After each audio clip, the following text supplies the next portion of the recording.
What's up, Vankers? Hello, Vankers. How is everybody doing? How are you doing? I bet you're doing good, baby, because our Super Bowl has arrived, baby. It's what this pod is really all about. Fuck the Super Bowl. Fuck the Olympics. Fuck Formula One, honestly. It's Drive to Survive week, baby. Yes. It's Drive to Survive week, baby. Season 8 back with a vengeance. That's right. That's right. And we're going to get into every episode in minute detail. We're going to get in there. We're going to get underneath it. We're going to get under the skin. And for all these fucking creators out here that are criticizing it, that are like, I wish it was a little more this. I wish it was a little more that. I just want to say one thing, and we're going to criticize it a little bit too. But I just want to say we need to acknowledge that Formula One, but also DTS is mother. Yeah. And we're just we're little rabid wolves. As we're all little rabid wolves, especially creators, suckling at the teat. We're suckling at the teat. And whenever we criticize and whenever we nitpick, we're like, mother, can the milk be a little bit warmer? Can the milk be a little bit colder? I wish the milk was it's a little sour, mother. It's a little sour, as we're fucking making the teat bleed and fucking sucking it dry. I understand as creators, like, we then shit the milk out and create and fertilize, but we got to appreciate what they're giving us here. And we wouldn't be here if it wasn't for DTS. And that's what I got to say. So fuck anybody that's too nitpicky.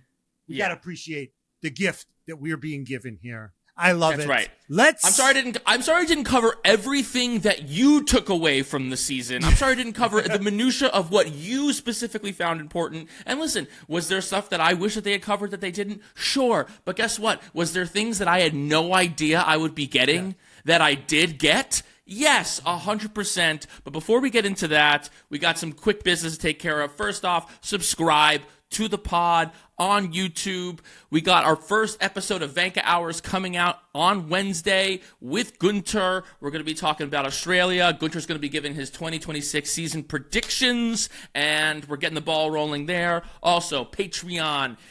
If you're not subscribed, get on there. If you're thinking about subscribing, you can now buy episodes a la carte with our Max Verstappen special. $3.33 gets you our individual episodes. Also, on our Patreon, we are doing a fantasy league again this year. We've had one winner the past 2 years. If you win the fantasy league, you get to be a daddy for a year. Shahid, Jean's rockstar Chauhan, has won our fantasy league 2 years in a row. Sign up for the Patreon now. See if you can take him down. Link is in the bio.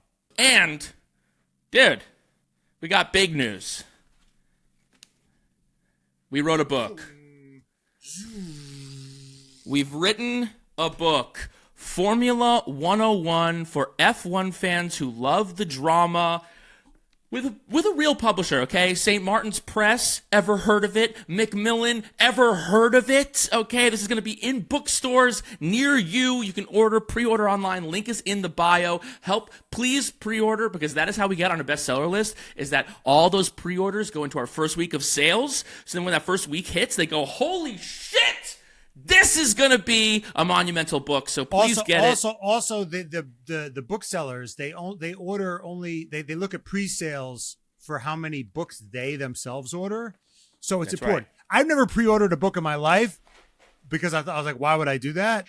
Right. It's crazy, but it really helps. So do the thing we've never done in our lives and pre-order a book, please. Please. The book's awesome. The book's awesome. We go through the history of the sport. We go through driver profiles. We break down each driver into a different subcategory. We got Terminators. We got Precious Baby Angels. We got Playboys. We got nerds. And then George Russell gets his own category. Let's just say that. George Russell gets his own category. Yes. I think based on season 8, I'm feeling really good about putting him in his own category. Vindicated. Absolutely. So okay. Let's start with the macro takeaways of the season.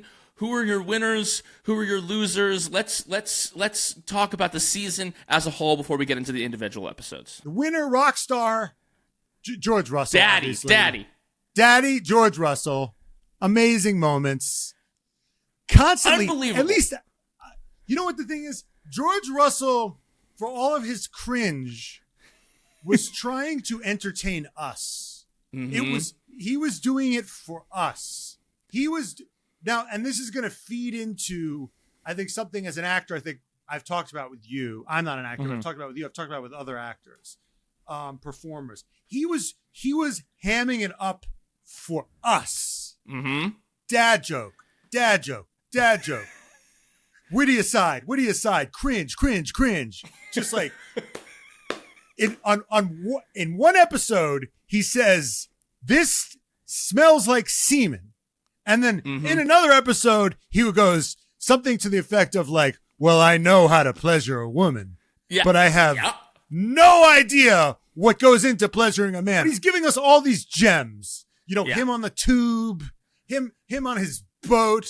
He's like, "Yes, this is my boat. Look at my boat that I've worked so hard for." No, it's not as big as the other boats. He's giving us so much.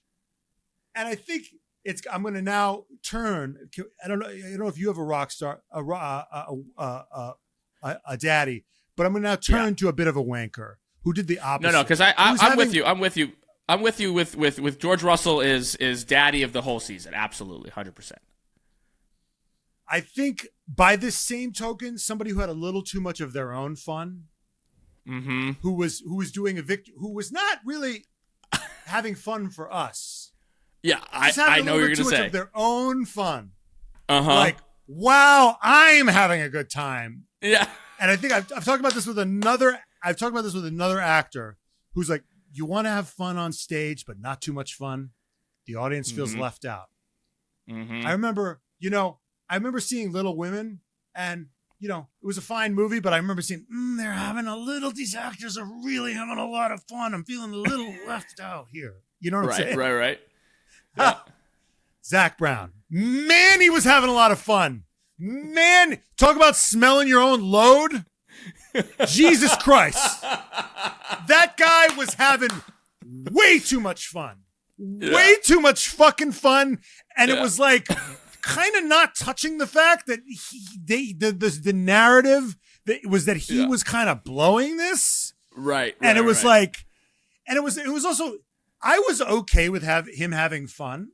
I was totally fine with him having fun. I mean, that's part of the deal is we want to see these guys have fun, but it was the mode of fun that he was having. It was like, and they did a little James Val. It was like, I was watching him fucking shuffle around the tennis court with fucking Djokovic. And I was like, ugh, it was like, is this Drive to Survive or Drive to Midlife Crisis? Like, what the fuck is this?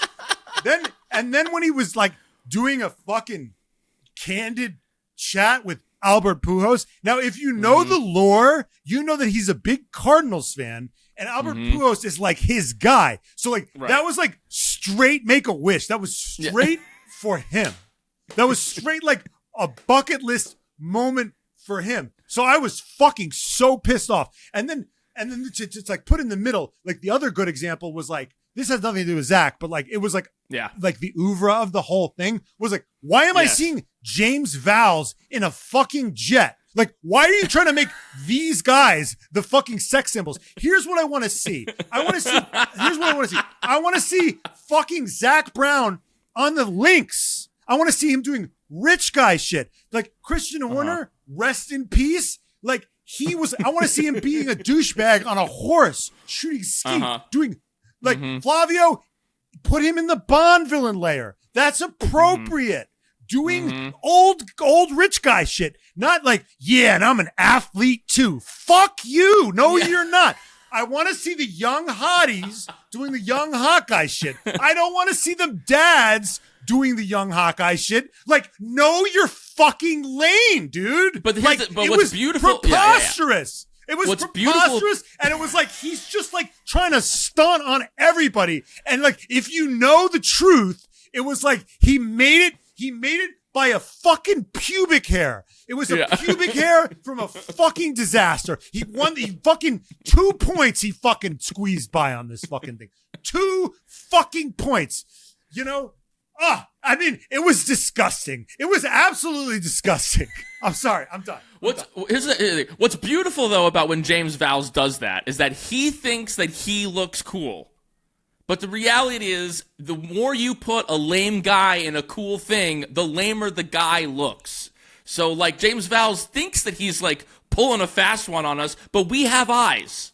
It's like seeing a fucking deer wearing high heels. It doesn't fucking work. It's like he doesn't know how to step and how to speak. And honestly, the same thing with Zak Brown. I mean, that's what was so beautiful about that fucking Las Vegas episode is that it starts off with him being like, yeah, Albert Pujols, sit the fuck down, bitch. It's my time. It's my time, baby. It's me, bitch. He's flying. I mean, think about the beauty of that episode. That was the best episode because it fucking set him up and then it fucking knocked him down. I mean, the higher you go, the farther the fucking fall. It was beautiful. There's so much to discuss. Okay, we're going to get out to all of that. We've already covered some of it, but let's start with episode 1 of Drive to Survive, season 8. We got the new kids on the track. Yeah, my first nomination for Red Flag is Will Buxton. Okay. I'm sorry, is this 500 Days to Indy? You left. Yeah.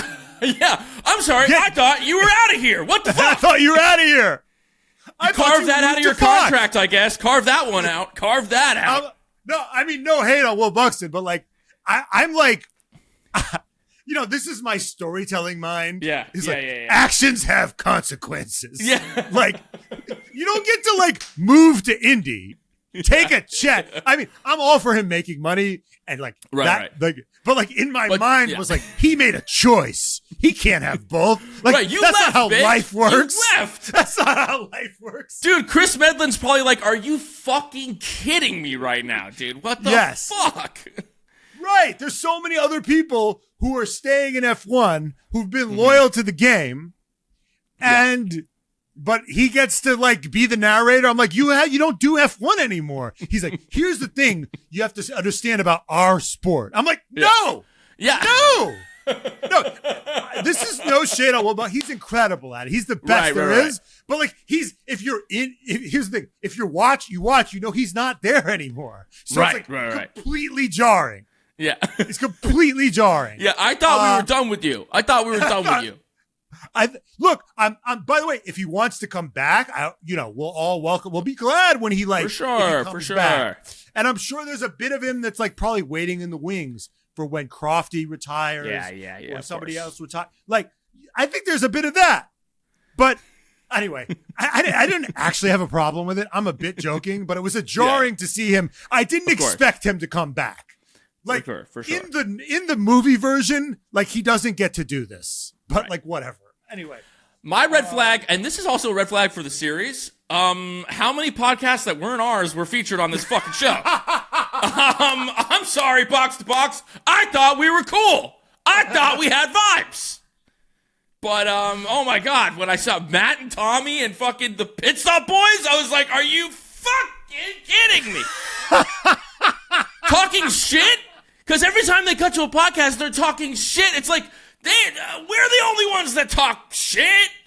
We've got plenty of sound bites of saying that Kimi Antonelli's botching this. Come on.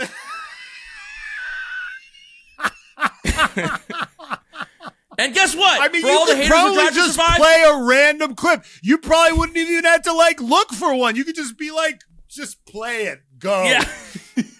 Toto Wolff, fraud watch.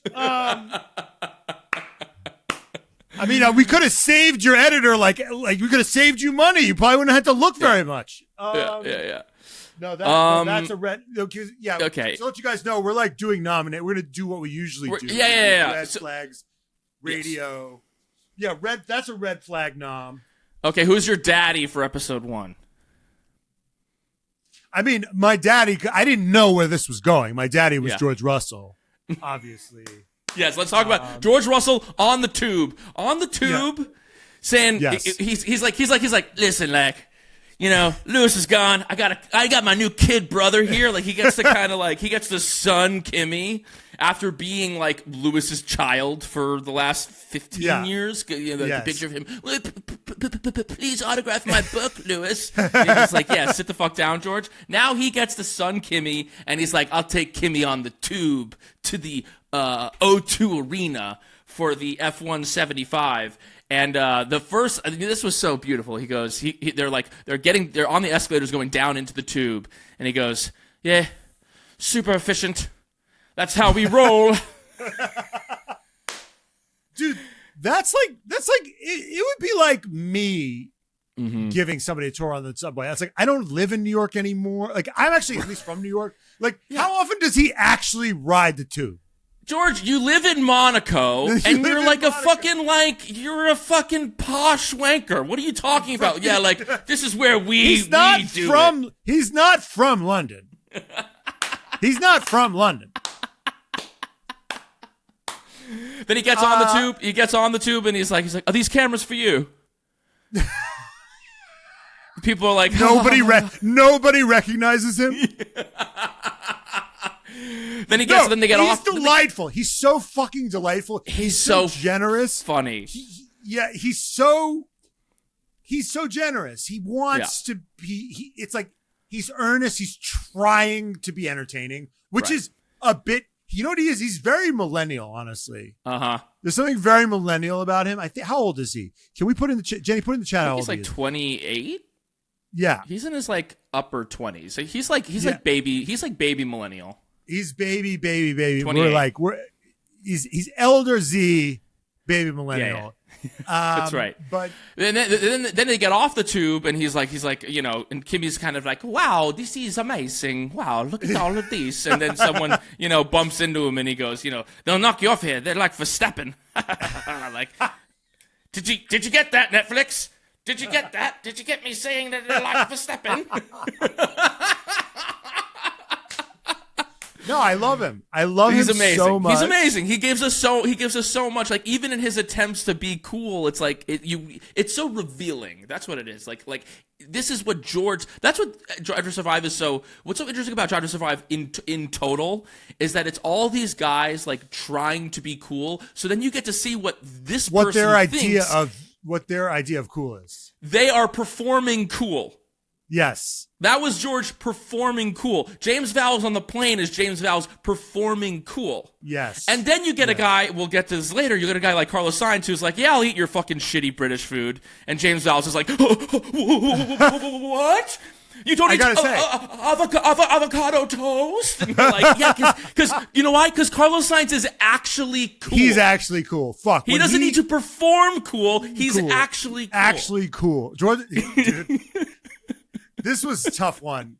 Carlos Sainz is fucking cool. When he was in the L'Oreal, we'll get to that. When he was in the L'Oreal thing, and Eva Longoria just like, yes, he's so fucking cool. He looks so good in the fucking. He's so handsome. And he put the tux on. I was like, dude, fuck you. Yeah, dude, he's Carlos and Sainz Eva Longoria so was fucking like, cool. Oh. Yeah, we'll get to that. We're getting ahead of ourselves. Yeah. My daddy of this episode, honestly, is Lando and Oscar. They were great as together. A pair. Them shitting on Ferrari all through the event was amazing. Them both being like, it's red. Ooh, it's red. And then like they're bantering. Lando's like, they look like they just spilled some yogurt on it. There was also the moment where Charles the word when he goes, the word I think of is fulfillment, and they were like. Both of them. That was so great. Both of them were like, that's fucking who he was told to say that. That's fucking bullshit. Yes. Now, I have to say, yes. The radio, there was some great radios. Okay. Now, and we're doing radios of the radios. Listen, we're tying it into the pod, right? We're doing radio of the day with quote of the day, quote of the episode. Now I got a couple of radios. Yes. It's a couple of radios. Now, I think probably the best radio, and this is like, there's just no way you can't think that Drive to Survive sucks just for this moment alone. Lewis Hamilton asking Max about the birth of his child. Yes. And they're talking about the racing line that you should take over where to stand. Right.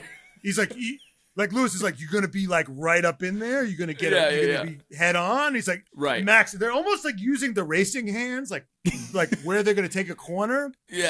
Which angle are you gonna be front? You're gonna be front facing. And Max like, no. Like if you didn't know you took their voices away, you think they were talking about taking a corner. Max goes, I think I'm gonna go side angle. I don't think I'm gonna go. I don't think I'm watching that thing head on. Yeah. And then Lewis was saying, I had a girlfriend's sister, and he's like, I almost passed out myself. Max like, I was like, you're watching the two, maybe arguably greatest drivers of all time, talking about, giving birth and being in the shit with their girls. It was priceless. Yeah, that was fucking amazing. That was beautiful. I'll also give a radio. This was like a kind of, it kind of slipped under the radar, but they were talking about the rookies, and Fernando Alonso said, like, it is very difficult to be a rookie. And then he said, this was his quote, if you cannot deal with the truth, it's not your place. Yeah. About Formula 1. Love that. I wrote this by hand. I wrote this. That's what I say to the interns before they start working for us. Yeah. And what was so amazing is that we didn't get much from Alonso in this, but he then crashed and that, like, he wiped out. Like, he fucking shit the bed. Yeah. Right. Yeah, later. Amazing. Then I would say, in terms of if we can go to, I guess, Karen of the episode. Well, Karen. Okay. Oh, I forgot about Karen. Who was? Well, Karen? whatever. This is what. Who gives a fuck? I just want to talk about this moment. Okay.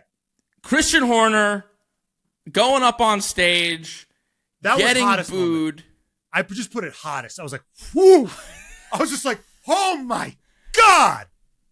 Ew. Wow. And this is what's beautiful about Drive to Survive is that we all know that moment happened, right? That was like we watched the thing. The headline of the thing was Christian Horner booed at the O2 Arena in his home fucking country on his home fucking turf, and then to get all everyone's reactions to that, to Lewis being like, Jesus, whoa, what the fuck? And then Max and Liam looking at each other like, oh my God. Man, Liam's like, in London, dude. We're in London. And then Max goes, Max, like, this was a rare, like, kind of moments of, like, kind of overcompensation for Max. Max goes, I don't give a fuck. I don't give a fuck. Boo me. I don't care. I don't give a fuck. Oh, I thought that was cool that he said that. Well, because Liam was like, whoa, why do you think, like, Liam was talking too much. Yes. Max was, like, Liam was like, what, why? What do you think the reason? And Max went, I don't give a fuck. It was just like. Yes, but we also know that, but we know that Max is also like, when people don't talk back, like, it's like he doesn't go on Drive to Survive because he doesn't like his edit. You know what I mean? Like Max is like, right. As much as Max like has a I don't give a fuck attitude, he is aware of perception. He's aware of public perception. Well, I guess you can not care about something and also not show up. Like if the press does talk shit about you, you're not going to like talk to the press then. I'm not going to talk to an interviewer that wrote a horrible article about me later. Like, I'm not going to agree to interview. Why would I give him time? I just read it a little. There's a tinge. I mean, he doesn't. I think. Protest. Yeah, I agree that Max doesn't give a fuck. I agree that Max gives less of a fuck than almost any of these other guys. Yeah. But he still gives a fuck. No one wants to come out there and get booed. No one wants that. No one likes that. Then the Karen moment was like, Christian's like, well, when you've been winning for as long as I have. When you have to be what did he call it? Like a pantomime villain? You have to be a pantomime villain. Pantomime. It's like the pantomime villain. There was this great there was a great clip with Matt Rife. Yeah. When Matt Rife was getting a lot of hate. And Matt Rife was saying, he was like with these two comedians. And he's like, when people hate you, they're just jealous of you. They're just jealous. And one of these comedians, a young woman, she went, so were people just jealous of Osama bin Laden? Yeah. Were they just jealous of him? Perfect. Such an amazing retort. Yeah. Being a serial winner and a pantomime villain. Serial winner. And then Toto nailed it. And then Toto had the great quote. It didn't help that he got up there and said, "I'm gonna rock the room," and then the room rocked him. And it was like, that is what happened. That was beautiful. Episode was beautiful. Honorable mention, we all know what happened in Australia. We all know, blah, blah, blah. But there was that great moment between Lewis and Carlos Sainz where Lewis was like, red flag for him, dude. Isn't it nice? It's like replacing. It's fun to have something new to play with. And then Carlos Sainz goes, yeah, man, I've done it 5 fucking times. And Lewis is like, whoa, damn, this is my second time. It sucks to suck, I guess. It's like, and it's also like, who you're talking to. You replaced him. You replaced him. Like, where's your EQ, dude? And then Lewis is like, okay, shuffling away from this Sado. Yes. Okay, that's episode 1. Amazing. So much gold there. Let's move on to episode 2. I think it's called Strictly Business. Dude, this was Flavio, a fucking banger. This episode. And this is what Try to Survive does so well. They kill these ones. They are so good at finding 2 people who are diametrically opposed. 2 people who have different philosophies about life, different strategies with how to deal with problems, and they find them and they highlight them. And so this was that episode, and it was Flavio Briatore versus Jonathan Wheatley, the nice guys versus the ruthless killers. And I mean, why don't we do hottest moment of the episode? Well, I want to just say one thing. Yeah. A lot of ink been spilled. A lot of gigabytage been spilled about Flavio being a bad meanie. Yes. And he had a lifetime ban, and he's back, and he's an asshole, and he's a scumbag, and he shouldn't be in the sport. And actually, if you do some research, which I've done, it's been a while since I looked into the case. Yeah, he's a bad guy. He did a horrible thing. He did what Brad Pitt did in the F1 movie like 3 times. That's right. But that was only a movie. This is real life. The thing he did in PK was, obviously bad. But apparently the reason his bad got overturned is because, and I think everyone could believe this, the FIA was so fucking incompetent with the way they did that case against him. Right. They were so ham-fisted, so incompetent that a real court was like, no, this is bullshit. The way you guys did this, the way you guys just got together and was like, yeah, you're gone forever, was just like completely unreasonable. Right. So they threw it out. And that's why he came back. And guess what? Nobody in the sport had everybody seems to like him. Like all the people that would be like, wait, this cheater's going to be that. Like none of his competitors seem to care. Right. But what I think is, I guess I'm not that bothered by it because given where we are in the world, given the state of our world, I'm like, he's not in public office. He's not running a widow's pension. He's not the director of the FBI. He's right where he belongs. He's in front of my TV. You know what he's doing? He's fucking over other millionaires. That's what he's doing. That's where I want him. And he's entertaining. Okay? He's shivving, he's knifing other millionaires. This is where the evil rich should be, is in Formula 1. Exactly. This is where the evil people should be. If they're not going to be in jail, they should be in Formula 1. That's where they should be. A jail, but if they're going to be in society and they're going to be rich, at least let them be in Formula 1. Like, that's where they should be. Right, because if it's not here, they're taking your pension. So just put them here. Yeah. Anyways, I think Daddy of the episode goes to Flavio. I mean, just finding him in his house, which he thinks is awesome, and you're like, this house is insane. The red flag of the episode was that painting of himself as Batman, as different people of history. I was like, like, if a psychiatrist saw this, it's like straight to Arkham. Yeah. Like straight to Arkham Asylum. This is sociopathic, this painting. Or like, honestly, even more than that, is like, it's just not class. Like the whole thing is like, there's no class to it.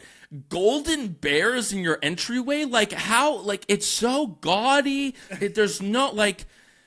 Dude, when the episode started, I just went, Versace, Versace, Versace. It was like... When crazy. People like when his classy rich friends come to that house, they're like, they leave and they're like, Jesus, I mean, they're disgusting. Disgusting. What a disgusting house. I mean, nouveau riche to the fucking nth degree. He is like what's her face? She was in Misery. God, she's a wonderful actress. Kathy Bates. Kathy Bates in Titanic. Yeah. How everyone looked at her. Right. Yeah, That's what the it is. The unsinkable Molly Brown. Yeah. Anyway, this episode had a lot. We obviously we had the Doohan, the Colapinto. Flavio bragging about well, I won with Schumacher because I fired Moreno, and I won with Alonso because I got rid of Button. And they're like, so do you like firing people? And he was like, yes, I fucking do. He's also like, I am another radio. I am not a dictator, but if you don't do what I say, you're out. You're out. This is what the brilliance of Drive. This is why Drive to Survive succeeds where these other shows fail. Is because of people like this, environments like this. You go to this fucking guy's house, you see all this shit, and you're like, wow, what alien is this? Is an alien. This is an evil cartoon villain alien person, and it is amazing. I also want to say red flag. Yeah, another red flag. Jonathan Wheatley. I'm like, this man is terrifying. He's so nice. No, he won me over at the end, but I was like, he's like, I'm all about positivity and supporting, and he's like a Severance character. It was like surreal how nice he was. Well, it's interesting. It's interesting with Jonathan Wheatley because the impression that I got under Christian, yes, it's when he was calling into the, he Michael was a Massey, rabid dog. You would have thought, we all thought that he was Christian. He sounds like Christian on the radio. He sounds like Christian, and I was like, this is Christian type behavior. So then it was actually a revelation to me that actually he's a little bit of a puppy dog. But you know what? Yeah, you have faith that he'll be able to get the job done when the job needs to be done. And he's clearly done a great job over there. For those of you who don't know, he's the guy. He's actually Hannibal Lecter. He was so effective at lobbying the FIA. He's the one who called Massey. It was like, listen, if we let the right amount of cars swap around, we can have a little motor race on our hands. Wouldn't that be fun, Michael? We could go motor racing. And he was so good at it that he said, we could have a motor race on our hands. Right. And then what did Michael Massey say to Toto? He used Jonathan Wheatley's words. He said, Toto, it's called a motor race. It's called a motor race, Toto. Because fucking Jonathan Wheatley incepted him. He fucking incepted him. Yeah. So he does say, don't confuse kindness with weakness. Yeah. Even though Flavio's like, yeah, he's a nice guy. It is amazing that he was a mechanic under Flavio. Yes. That that was a piece of lore that I did not know, that Jonathan Wheatley was great lore drop. And then you see them having this amazing little warm hug. This evil man with this sweetheart, and they're just they have this warm embrace.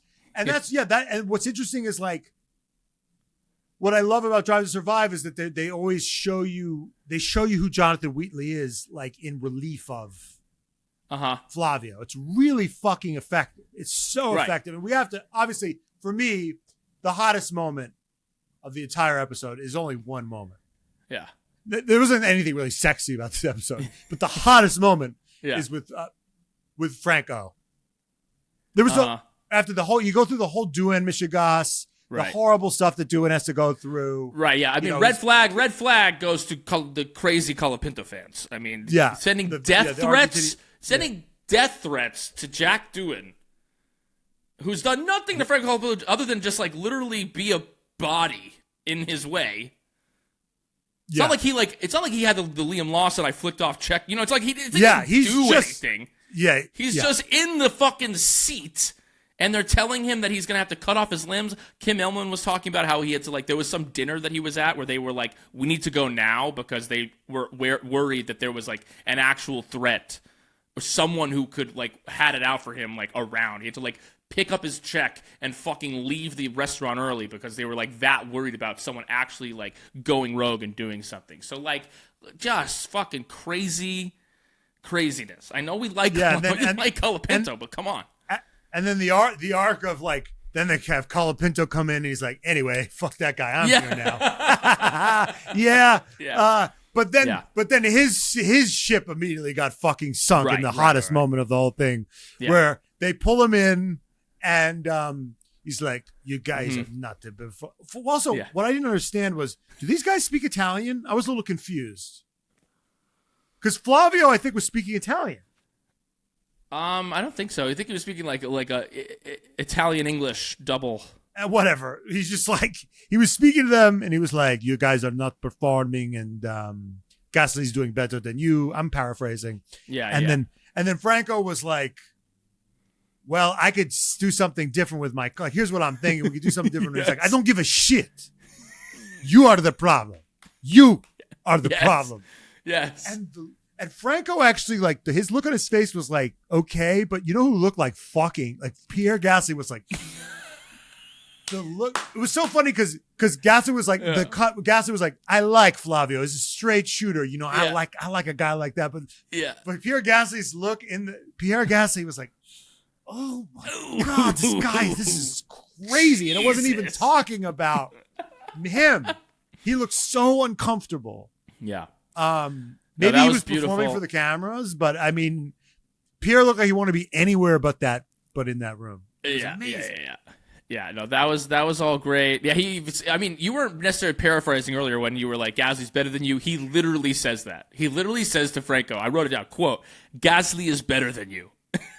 It's a crazy thing to say to your driver. What's interesting? It's interesting because, like, how to manage these, and it's like showing the different management styles. We're like, you know, you literally see Jonathan Wheatley. He puts his arm around Gabby. Right. He puts his, you know, he's really warm and, you know, not punitive. And it's interesting because I think you don't want the drivers to like take no accountability, right? Like you don't want them to always be like, it's the car. But you don't want to like completely shatter their confidence either. Right. There's like obviously a healthy balance. And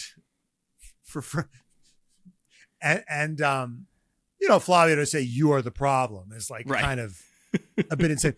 Although, you know, I have to say, like, the guy has 4 championships. He's the only guy that's gotten championships for Renault. Yeah. He gave Renault their only 2 chips and Benetton we'll see this year. I mean, I think that he was part of the decision making being like, we're getting rid of these engines and we're going to Mercedes. And right now they look like they might be like decently in that, you know, best of the rest tier. Looks like 2026 might be an upward tick for them. We'll see if Franco Colapinto can continue that. Few honorable mentions from this episode. That moment, this was a devastating moment when he says about after he got fired, he goes, I thought it was all bullshit, and now they get to be right. Talking about the press. With his he goes, father, that's what annoys me the most. Is that, like, I think that the press knew something that he didn't even fucking know. That's like the most devastating part of it to him. Is like he's like, fuck, like I was the fool all along. Like that's like it's just like it's a retroactive embarrassment. You're like, fuck, like everyone knew that this was happening, and I was the one idiot who didn't think that it was. It's like when you get cheated on and you find out that all your friends knew. Everybody knew. Right. A couple other honorable mentions. They're talking about like the Piranha Club. Then Christian Horner, when talking about the Piranha Club, he goes, yeah, pretty much everyone's trying to fuck each other. I was like, maybe different terminology there, Christian. There was also a moment when they were walking in Miami, and I think one of the PR guys from Red Bull, Paul, who's now no longer with the organization, said to Christian, he goes, because someone asked for Christian for a selfie, and he says, like, there's nobody stopping them for selfies. Do you notice that? And it was like talking about Zak Brown, like trying to build Christian up. He's like, you're actually the most famous team principal, Christian. Don't worry, Christian. Yeah. And then another honorable mention was Flavio when they went to the fucking Prime Minister of England. 10 Downing Street or whatever the fuck. He's me, by the way. That's me at any engagement. Flavio goes, is Toto coming? And then they go, no. And he goes, fucking Toto never comes to this shit.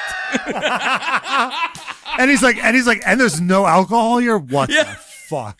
I can't even get wasted at this thing? That was so and then fucking relatable. He relatable. curbs Keir Starmer, the Prime Minister of England. Like, the guy's like, "Oh, Flavio," and he's like, "Yeah, nice to meet you. Fuck off." Anyway, that was the Prime Minister of England? Yes, dude. Yes. I didn't know that. Yeah. I had no idea that was the Prime Minister of England. Yeah, That's fucking incredible. He's like, yeah. Fuck off. Anyway, fuck it off, ends you with Nico's labor. podium. You fucking leftist pig. Anyway, it ends with Nico's podium. Nice guys win. That's the end of the episode. Honestly, they fumbled. That was the only thing they fumbled. I'm like, that was like one of the biggest storylines ever. Right. There wasn't enough Nico, but Nico's kind of boring, I think. Nico's just like not like, you know what I mean? It's like Flavio's just more interesting. You spend more time with Flavio. It's just more interesting. Right. Okay. Anyway, moving on. Episode 3. The number one problem. This is the Zak. We finally get to the papaya rules, the McLaren back and forth, the Michigas. I mean, we were talking earlier about like what, you know. There was just so much there for them to talk about this year. They couldn't get to everything. I wish they got to some other shit. This is my only gripe with the season is like, I wish they would have had more of the They completely left off Monza. They completely blew by like a lot of the controversy with the two number ones. I mean, that was the biggest story of the season. They really light-footed around. And if you were just a DTS watcher, which a lot of people are, you would just think that they had a pretty chill season. And there was a little hairy moment. Right. And actually, and then they fucked it up at the end, but it wasn't that, like, it wasn't as much internal, like, strife. There wasn't that much strife. And that Zak actually might have really preferred Oscar. Yeah. Right, he gave him that, he let Oscar whip around that. Oh, he let Oscar, and that was the other thing. Him and Oscar racing together. Yeah. I'm like, you know what it's giving? It's giving Kash Patel in the fucking Olympic locker room. I'm like, dude, you're not on the team. You're not an athlete, bro. You're not a fucking athlete. He's like, he better not get a better lap time than me. I'm like, what the fuck are you talking about, dude? He's like chugging beers half your age. I want a gold medal too. It's me. Yeah, too. it's like crazy. It's like, what is this midlife crisis bullshit? He's half your size. He's half your age. And he's exponentially more talented than you are. What are you talking about? It's interesting because it's like, I do think it's part of it. It's like it's this weird thing with Zak. I love Zak Brown. I love Zak Brown, but it's just like part of his sense of, but it's part of his sense of humor too. Yes. It's like when he says to joke, like it's kind of, it's hard because it does feel like he's saying it with his full chest, but he is joking. Like when he tells Djokovic, like, you're not going to hog all the balls, are you? Like, you know what I mean? Like, no. What he doesn't, here's what he doesn't have. Here's where Zak Brown's almost there. He's actually not able to like take the fall. You know what I mean? There was one beautiful moment though. It was like, this was one of the best moments of the whole show for me. Yeah. I forgot what episode it is. I'm cutting ahead, but there was a moment. Yeah. And I wish we had more of these. And I think it would have fixed the whole series or like his whole perception. There was a moment where his chief of staff goes, "Stop biting your fingernails. It's fucking disgusting." That was amazing. It was like, oh, you know what? He's actually a fucking neurotic. He's freaking out. It was like a window. He's freaking out. He's really nervous. And it was like, it made me want to put my arm around him. Yes. It actually made him very likable because, you know, the whole time he's blustering. He's this, he's that. He's trying to, and you know, the truth is the house is on fire. He's under a ton of pressure. Yes. And what you're actually seeing is a guy trying to put on a really brave face. Yes. But secretly in the back of the car, he's chewing his fingernails and his employee is telling him he's fucking disgusting. Yeah. It's rank. It's rank. He's rank. She tells him he's rank. And it was like, I felt like for a second I was actually in Prestige TV. And yes. You know, and she's like his work wife and tells him tells him the truth. Yes. Like, you're fucking gross. Pull yourself together. Like, there are Netflix cameras here, but that was like, to me, the most penetrating part of the whole. I'm like, oh, Zak chews his fingernails. Yeah. There's a real person there. And that kind of completed it for me. And you even get a moment of it later also, like in the final episode, where Toto goes up to him and he goes, "How you doing?" And Zak goes, "Shitting myself." You know what I mean? Like, no. but And I think here's the thing. Like I find it's like he's so American. Like we know Zak Brown's in our life. I love him. Like, I love him. He has the last piece of the puzzle that he's kind of missing, I think, in order to really like capture the attention, is to be able to like really, when he fucks up, be like, yeah, I mean, fuck, I was freaking out back there. You know what I mean? Like, but he's still like, there's too much ego standing in front of that. You know what I mean? Like when he's playing with Djokovic, when he makes a bad point, he'll be like, I guess that's why I'm a fucking fat piece of shit. And you're like, if he could have a little bit of like British self-deprecation in there as well, it's kind of there, but it's not really. Like he's so boisterous, he's so like, I'm awesome, that you need a counterbalance with it, and he's unable to like fully do that with his chest. Maybe he just feels like he has to be that way. You know, he's performing confidence. He's performing confidence. Yeah. I forgot somebody said that in this episode, or maybe a TV. Somebody said it like, I seem confident. Like they even said that, like I'm confident, or I'm appearing confident. Right. I forgot who said it, but that's like the key. And but there was another great part where like after the Qatar fuck up, where he was just like, they're asking about it, and he's got this smile that looks so fake. I know. But here's the thing. He knows it's fake. Yeah. He knew. He's like, we're just reviewing. Yeah. And he was like full Severance. Yeah. It was full. And he had this, maybe I'm projecting too much. He knows that it's what he's saying is bullshit. Right. And he's like, I'm lying through my teeth right now. I'm lying through my teeth. So like, there is a bit of self-awareness. There is. He just needs to like lean into that more. He needs to be able to like throw his hands up and be like, he does say it. He's like, it's like, we messed up, blah, blah, blah. But there's still like, it's interesting. There was another great, I know we're cutting ahead, but like we're talking about Zak Brown a lot in this episode. He's running through he's like basically the main character of the story. Yeah. Of the whole season, where he goes, there was that great moment where they completely fucked up a guitar. I mean, forgot about that. That was the only moment. Dude, I had to rewatch our Qatar episode. I was like, I forgot about the fuck. So much shit happened last year that I was like, I forgot about Qatar. I had to rewatch our episode, and it was cathartic for me to rewatch our episode about Qatar. But I was like, the whole thing when he said, "Oh, we don't want to play God," I'm like, "Whoa, what about Monza? What about Monza? You didn't even address Monza?" I was like, they better get to fucking Monza. They better get to fucking Monza. But when he turned to Stella after the guitar fuck up, and he goes, "Should I go talk to them?" Yeah. And then Stella starts doing. He goes, "Dude, I have no fucking clue." He goes, "Go talk to him. Leave him be. What 6'7"? What do you think we should do?" And Stella was like, "I have no idea." And he's like, and you really felt like what a fucking, he's got a tough job. Yeah. That's a tough job. He's in a tough position. I feel bad for this millionaire. Right. I feel bad for him. What a place that I'm in that I feel bad for him. So those are the great moments. But anyway. Yeah, a few other great moments in this episode. Lando, that moment where he's like taking pills. He's like taking pops of pills, and they go, what are those pills? He goes, "What do you have there?" And he goes, "Some drugs to put up with you guys."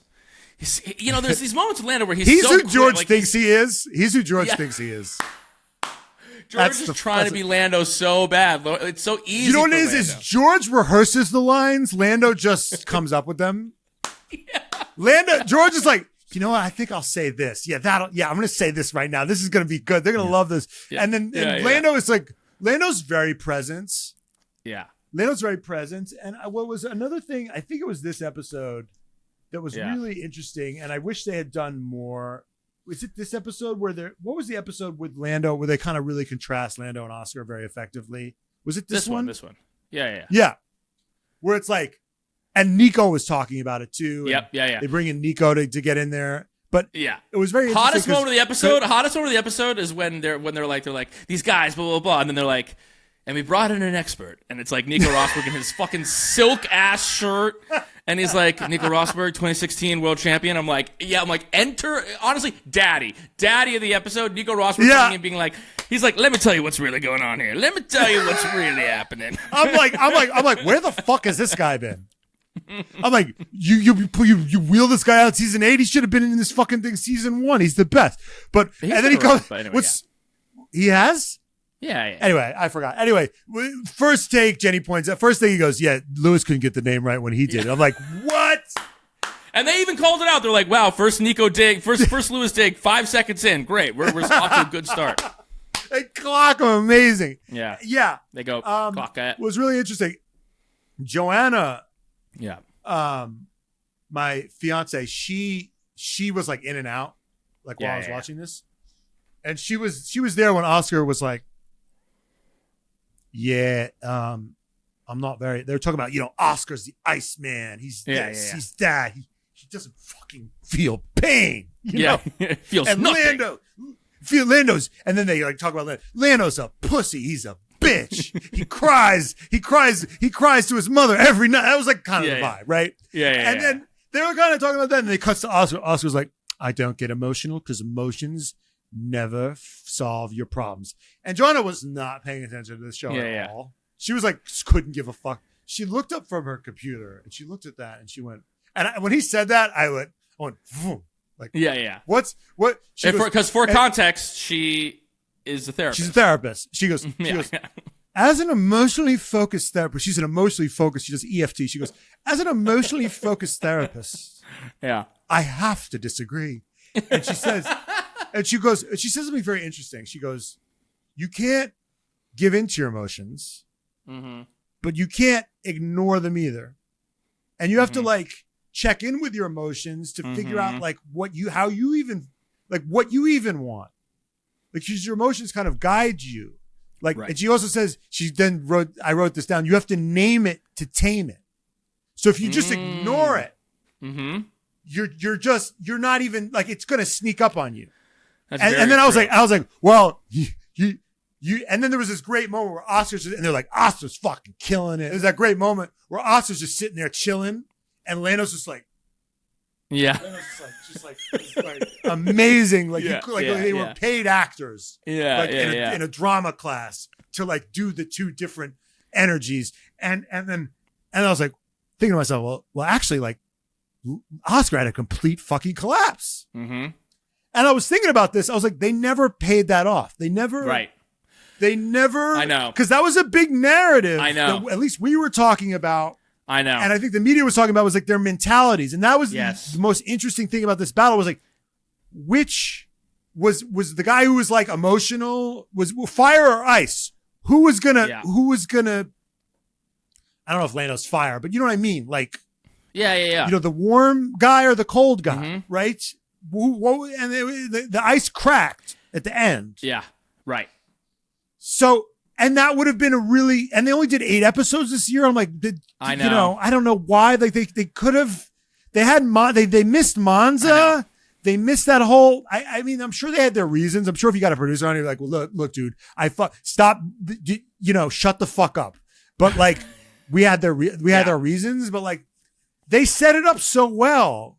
And then they didn't really pay it off. They didn't fully give us the payoff. It was more like the final 2 episodes are about like McLaren's fuck ups, more like it's about Qatar and it's about Vegas, more than it's about like, well, then how do we even get here? You know what I mean? Like within the interpersonal, and it's such a Drive to Survive narrative of like the Iceman and the hothead, the Iceman, like the cool customer and the emotional basket case. Like this is a perfect juxtaposition between the two of them, and which one wins out. And maybe you're right. This is an interesting point. The guy who was, sometimes all over the place, but is at least naming his emotions. Yes, is actually able to get there in the end. Versus the guy who's like, I don't feel anything, I don't feel anything, I don't feel anything, and then the emotions like kind of like overwhelm him and overcome him. So like, they take him by surprise, I think. Yes, exactly. Because he was ignoring them.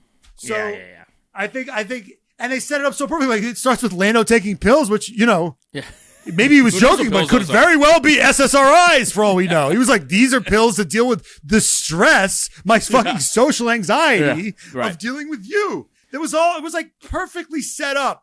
And it just kind of went nowhere. Right. And maybe that has to do with like their level of access, because it didn't seem like they had a lot of footage of. They definitely had almost no footage of Oscar. Right. And they had one great moment of Lando, like they had a moment with Lando with his friends, which kind of sucked, where they're like, very, like I hate the candid moment with friends where like a whole crew is there. And then they had and then that one good moment where Lando's like in the bathroom, like in his hotel room by himself. Yeah. That, and he's like having his Hamlet to be or not to be, like, but that was it. Yeah. And I get it. These guys are fighting for a championship. They don't necessarily want to fucking have Netflix up in their face, but right. Anyway. Yeah. But red flag of the episode is Christian Horner talking about the greatest city in the world, New York City. Christian Horner going, smells like weed. It's dirty. And other than that, it's great. And then honestly, Carlos Sainz being like, New York's awesome. Cameras, New York. I love New York. New York's awesome. I was like, shut the fuck up, Christian. Shut the fuck up, Christian. But then another great, but this is another great like off the cuff moment from Lando. He said like he's getting ready to he's getting makeup done or whatever for the premiere of F1 movie. And he goes, yeah, what's the best way of relaxing after a bad weekend? Media and marketing. Great. Like, yeah. And then he goes, is it mandatory that I'm here? Is it mandatory? And they're like, for you it is. And he goes, is Zach here? Cut away, Zach in fucking, who knows, Majorca or some shit with Oscar cheating on Lando. Like, it was just a beautiful piece of like editing. Like Lando's having to do this bullshit marketing in grungy, dirty New York City, and off in the fucking beach somewhere. With the great unwashed proletariat. The huddled masses of New York City. And then on a fucking beach somewhere is Zak Brown and Oscar and his Piastri. favorite driver, Oscar. His favorite driver, according to Netflix. I wrote down Zach spending a lot of time with Oscar, ... on camera. That was kind of the summation of this episode for me. Okay, moving on. Episode 4, A Bull with No Horns. This is the Red Bull episode. This is the Christian Horner getting fired episode. This is the Yuki Tsunoda talking about Yuki Tsunoda's ass. That Yuki Tsunoda's move over Connor's story because Yuki Tsunoda's caked the fuck up. How about that? Yeah. Yeah. I mean, the real, there was obviously the stuff with Yuki. They kind of present Yuki as like he's the like Liam's out, Yuki's in. It's Yuki time, bitch. They're talking about Yuki's juicy ass. Yuki flicks off the V-carb hospitality at one point. Christian Horner says, I have a feeling that Yuki will do all right. He can't even like say it with his full chest. It's brutal. But then it goes into the struggles, and the real takeaway of this episode is you get to be there with Christian Horner when he gets the news that he's been fired. He has the fucking Drive to Survive team on the country estate. That was an amazing moment where he walks. It's like he's doing this from his house. He walks out, and Jerry's there like, hey, sweetie, like, it finally happened, huh? Like, yeah, finally happened, didn't it? He was like, Jenny, it's like, I didn't know. Jenny was horrified watching their relationship. Jenny said, quote, before this episode, she said, quote, may that love never find me. But at the same time, I don't know. I watched that episode. I was like, this is obviously like y'all have some fucking weird ass thing, but it seems to work for both of you in some weird fucked up way. He was like, I didn't see it coming. She was like, I knew it was coming. Yeah. You had your head firmly in the sand. She was like, after Austria, I saw this shit fired, coming bitch. I saw this shit coming from a mile away. I was in the Spice Girls. I know about big things like, I've been around this cutthroat industries a lot longer than you have, okay? But I think what was kind of interesting was another interesting way that they handled a storyline, which was like, they just gave us like, it's like all of a sudden this is just, we're going to get this whole thing from Christian's point of view. It's like, all right, so let me tell you. Yeah. So this is a story all about how my life got turned upside down, and let's take a moment to sit right here and tell you how the fuck I got thrown out of Red Bull. Yeah. And really there wasn't much. I was like, can we get a Will Buxton to say, okay, so this is what actually happened. Right. Can we get some other, but Christian was like the gravitational pull of him. Mm-hmm. He's like, okay, so let me explain to you exactly why I was fired. Yeah. And haters and he gonna said hate. what? And why it was taken from me. What he said was like that after I had too Dietrich much died, control. people thought I might have had too much control. And they do ask him, they said, do you think the Verstappens had anything to do with it? And he was like, well, his father's never been my biggest fan. Understatement of the century. Right. But, no, I don't think they had anything to do with it. I think it was who's the guy over there that runs shit? Minslav. Minslav and Helmet, who ultimately made that decision. Another thing they did I think that's into, true. Is the Verstappens didn't make the decision. They didn't make the decision, but they pressured them. And what was not covered in this was all the rumors about Verstappen leaving. And I mean, they kind of covered it. They're like, because Toto was like, so they had Toto poking the bear with the oh yeah, of course. But it was more of like at least rumor, like a big rumor floating around was like, is Max going to Mercedes? Like Toto is like actually very much interested. And what it felt like was that this was like a kind of last ditch effort to keep Max. But, who knows exactly like why that decision was made. But, as much as... And the place of the scandal, like they kind of just... They don't really talk about how the scandal was a huge coloring everything everything to that. Yeah, exactly. But what you do get, and this is beautiful, and I don't think, Toto would have wanted this out there. Well, I don't know if he would have read that without Toto's consent. I don't know. I mean, basically, whatever. He reads the text, and the text read as this. I don't know what to say, because on one hand, this is Toto to Christian. I don't know what to say, because on one hand, you've been a real arsehole, but on the other hand, the sport will miss one of its main protagonists. Who should I fight and love to hate, as you always said? Wolf and Horner have combined for 14 of the 15 last World Championships. Not a bad joint statistic. That's what Toto said to Christian afterwards. And Christian responded with this. I've loved locking horns with you all these years. So thank you for the rivalry, the competition. And I think he said, and the ego? I couldn't tell what this last word was. No one else has even come close, as the statistics point out. I wish you the very best for the future. P.S. You need a haircut. And we talked at one point. We had like a whole, them being the Wattpad. Yeah. The heated rivalry. Yeah. Like this is I don't think Christian is the greatest love of Toto's life. But Toto's the greatest love of Christian. Toto is certainly the greatest love of Christian's life. Yeah. And that read to that. I mean, he was really like, see, like he really did love me. Like that was like the mood of it. He's like, see, a lot of guys love Toto. A lot of guys love Toto. They all love Gunther Toto. loves Toto. Gunther's like, did you see the forward that Toto wrote in my book? It's wonderful. They all love fucking Toto. They all love Toto because Toto's like Giga Chad, dude. Yeah, he's Giga Chad. He mogs. He's Giga Toto Chad. mogs. Toto fucking mogs. Moving on to episode 5. This is the James Vowles Carlos Sainz redemption episode. Redemption song. Which we now know that 2026 will prove that is, this was short-lived. As good as it gets. That's right. But yeah, we already kind of covered this in the beginning. James Vowles being lame with the fighter jets, talking about like, I've actually done some research on this. I've been preparing for.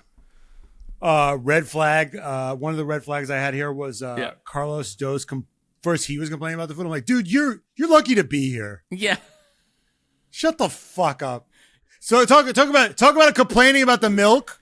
Talk about complaining about the quality of the milk that mother is mothering for you. Yeah. I don't like the food here. Yeah. Also, red flag for not understanding how English food works. You get Indian food when you're in England. You fucking moron. Idiots. You go to fucking Chinatown. Yeah. You get dim sum. They're in the fucking sticks. They're like up in. Yeah, that's. I don't know how great the Chinese food The is up curry there. is. Yeah. But no, I mean, Carlos talking shit about the food, but like red flag, James Val's being like, you're eating bangers and mash? Like, it's like, just like, no, not everyone eats your fucking avocado toast and lemon. Just fuck off. Like, he's actually cool. Carlos Sainz is actually cool, dude. You're not. He's cool. He wants to assimilate. My hottest moment was Carlos Sainz crashing immediately and Albon dominating. The sort of narrative of this episode was really pissing me off. They were like, the whole episode, it was like, we're the problem. Carlos is awesome. Like, we suck. This is just not up to Carlos Sainz's standards. Right, This is not how Carlos Sainz goes racing. And I'm like, first of all, shut the fuck up. I mean, I get that Carlos Sainz is a very good driver, but like, they're like, no, we got to step it up. I'm like, well, doesn't he have to step it up because he's losing currently to his teammate? Right. And I get that he turned it around and actually was beating Albon at the end, but like, my feelings don't care about your facts. But also, like, he's like, we need to be, and like, here's the thing. We know what, like, hindsight's 2020. Like, we know where this kind of attitude, like, we know where this is going. Like, he's like, we're not at the Carlos Sainz level. Like, we signed this fucking supermodel. And now, and like, now we got to like fucking bench 350 immediately. Right. We got to get this amazing body or we're going to lose her. This was kind of the narrative. Yeah. Oh my God. I'm like a 3. I've bagged this 10. So I need to go to the gym and start like putting like putting major plates on the thing. Yes. Otherwise she's going to leave me. Right. And now what we're seeing, but here's the thing is they were doing pretty well in the gym. Yep. At P5, like P5 for them coming from P10, P9. I'm like, what is happening here? You guys are doing amazing. Like Albon's fucking just consistently getting points. Yep. You know, Carlos Sainz struggling with the car, but it's like, it was almost like, and this is something, it's like the Carlos Sainz delusion. They're like, no, because we signed Carlos Sainz, it's like you have your logic wrong. It's like we signed Carlos Sainz. Now we need to get podiums. It's like, no, you didn't sign Carlos. Like you have your order wrong. You signed Carlos Sainz because nobody else would sign him. Right. Like you were the best of the rest. Like, he chose to come here. Right. So now we have to, it's like, no, dude. He chose to come here because Mercedes wouldn't offer him a multi-year deal. Red Bull wouldn't offer him like you were the best. He was basically between you and Sauber. Right. So he chose you over Sauber. So really, all you guys have to do is be better than fucking Sauber. Right. That's what you guys have to do to keep Carlos Sainz. Really? But here's the thing. And now they trying. It's like, there's like, we got this 10. Everyone stay away from the 10. It's like, actually, everyone did stay away from the 10. Mm-hmm. They're all happy with their situation. And then in the way to try to, they're trying to bone smash their way to being Chads. To mogging to get Carlos Sainz. To mogging. They're trying to get their way to fucking Mog.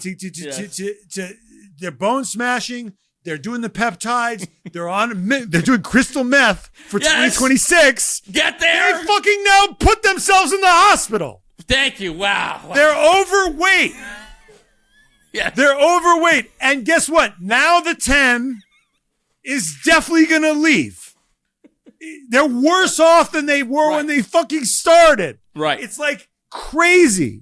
Because we have to win multiple world championships. We're here to win multiple world championships. We have Carlos Sainz on our team. We have to. We simply must. So let's go with a wildly ambitious design that is actually way too much for us. Yeah, exactly. I saw this clip of this kid trying to like bench like 285, and the bar just like both of his wrists just like break, and it falls immediately on his chest. And I'm like, that's James Vowles. That's James Vowles and the Williams car in 2026. And Carlos Sainz he thinks that he needs to bench this in order to keep Carlos Sainz. That's not actually the case. Y'all are fucking dumb. But another radio, so that this whole episode fucking pissed me off. I was like, you guys are doing really well. You should be happy. You should be incrementally improving. Right. Like, that's how you get stronger, by the way. Smart goals, 5 baby. more pounds. Smart You goals. put 5 more pounds on the rack every couple of weeks. You put a few more pounds on. It was so fucking dumb. But we were talking earlier about the Carlos Sainz like actually being cool. There were a few more moments. I get it. I get why everyone freaks out with the Carlos Sainz of it all, because he has the thing. There was this one moment where he's talking to Rebecca Donaldson, and he was just like, "I saw you on the TV." And she was like, "What was I doing?" And he was like, "You were." She was like, "What was I doing?" She was like, "Was I giggling?" And he was like, "You were trying to control it, but you were not able to control it." And I was like, "Yeah." It was so horny to me. It was just like he's making her do things. Like, she's not in control of how she acts when she's around him. There was like that moment of him being cool. Then there's the moment where he goes in and he is with Eva Longoria, and Eva Longoria is like freaking out. She's like, "Oh my God, Carlos Sainz, fuck, Carlos Sainz." And he's just like there. He's so horned up. And I had this thought. Him not recognizing Heidi Klum. She's like, "We've met before." He's like, "Oh, yeah. Probably. I don't know." Yeah, it's like literally like, the sexiest woman to ever live. Being like, no, we've met. Yeah. And he's like, okay. Ultimate power move. It's just like, I don't even remember you, dude. Like, and everyone freaks out when they're around him. And you know what it reminds me of? Rob Roush on Traitors. Carlos Sainz would body Traitors because he's hot. He's so hot that people wouldn't know what to do with him. And he's like, he knows how to like be with people. He knows how to like be funny when it's time to be funny. He knows how to like work a room. He knows how to like stick around. He would be the Rob Roush of Traitors. And it made me think, who in the F1 world would crush being on Traitors? And who would suck? I don't watch Traitors, but I imagine... You know the conceit of the game. Yes. It's like Mafia. Yes. It's Mafia. Who would crush at Traitors? I feel like Oscar would be pretty good. Mm-hmm. Max would be pretty good.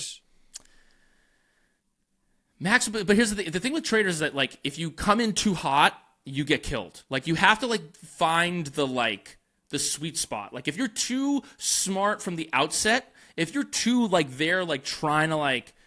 No, actually, Max would be bad. Max would be bad because they would just be like, he's too alpha. Like, we just got to get rid of him. He's too dangerous. If Max wasn't a traitor, he would either be accused of being a traitor immediately, or he would get killed off day one. They'd be like, we got to get rid of this fucking guy. Like, he's too fucking dangerous. Carlos Sainz is in that sweet spot where you're like, he's not an immediate, but he's so smart. We've seen time and time again how he can win races with his I feel like Albon would probably be pretty good.